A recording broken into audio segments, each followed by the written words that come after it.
کہہ دیجئے ہم اللہ پر ایمان لائے ہیں اور جو ہماری طرف نازل ہوا ہے اس پر بھی، ان باتوں پر بھی جو ابراہیم، اسماعیل، اسحاق، یعقوب اور ان کی اولاد پر نازل ہوئی ہیں، اور جو تعلیمات موسیٰ و عیسیٰ اور باقی نبیوں کو اپنے رب کی طرف سے ملی ہیں ان پر ایمان لائے ہیں۔ ہم ان کے درمیان کسی تفریق کے قائل نہیں ہیں، اور ہم تو اللہ کے تابع فرمان ہیں۔ اور جو شخص اسلام کے سوا کسی اور دین کا خواہاں ہوگا وہ اس سے ہرگز قبول نہیں کیا جائے گا، اور ایسا شخص آخرت میں خسارہ اٹھانے والوں میں سے ہوگا۔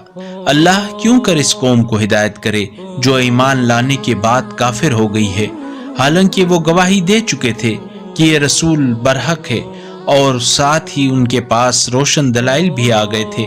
اور ایسے ظلم کے مرتکب کرنے والوں کو اللہ ہدایت نہیں کرتا۔